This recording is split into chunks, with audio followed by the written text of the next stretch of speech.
Hey guys, today I'm going to be taking you through AI triggers in Smart AI and how they work and all the different settings. So for this video, I'm actually in the triggers. I'm in the triggers showcase level, so you can check that out if you want to. But basically, we have a trigger here, and this is just an AI trigger blueprint, and you can find that in the content browser. But this actually doesn't have any settings on it. It's just a box that you can resize. All of our trigger settings are actually on our AI. So I'm going to select this guy and go to our AI component and just search for trigger. There we go. And you can see we've got some trigger settings here. So I'm just going to take you through these. First, we've got use trigger cooldown and trigger cooldown time. This basically means that this AI can only be activated by a trigger every this amount of time if use trigger cooldown is set to true. So by default it's off, so he can be activated and there's no cooldown on how often he can be activated by a trigger. And then we've got our trigger activated and deactivated responses, and what this basically means is our trigger activated responses is when an actor enters the trigger, and deactivated is when it leaves. So let's take a look at our trigger activated responses. Now, our first setting we have here is our AI trigger, and this basically is our trigger box. To set it, we can either click the drop down and select one from our level, or we can use the dropper tool and select it as well, like that. So, and you can add multiple triggers to here just by clicking the add element button. Next, we've got our response tags.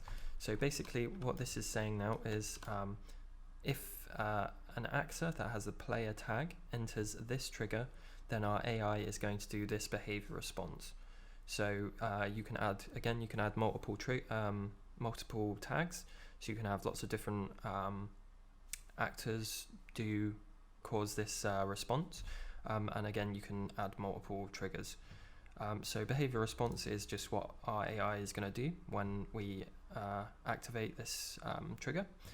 And we've got our is response temporary and temporary time. So this is just basically if we change our AI's behavior to a different behavior, this is how long the behavior will last.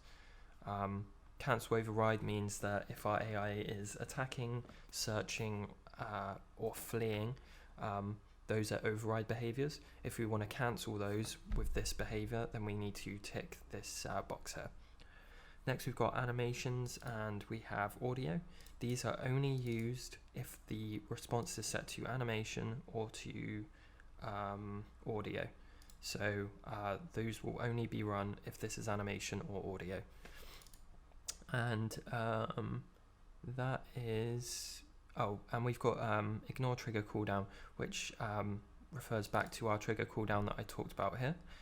We can actually have a behavior trigger response ignore that cooldown completely, so you can just tick that to do that.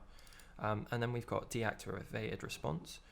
This guy doesn't actually have a deactivated response set up, so I'll go over to this guy, and this AI is set up so that if a player or an actor with the player tag enters this trigger, he will start following it.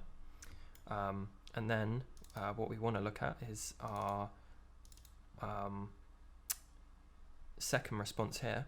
We actually have it set up so if the actor with the player tag enters either one of these triggers, we set this AI back to his own behavior. And then over here we've got this guy who's set up to actually attack any actor with the player tag that enters this trigger over here. And then down here we've actually got it set up so that if a actor with the player tag enters this trigger here, this AI is now going to stop attacking and actually go into his own behavior.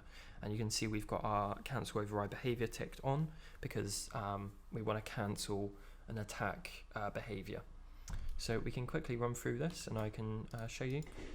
So if we enter this box, you can see our guy plays our animation. If we enter this room, this guy starts following us. And if I enter this room, that guy stops following us and this guy starts trying to attack us. And if I leave, he's gonna stop attacking us.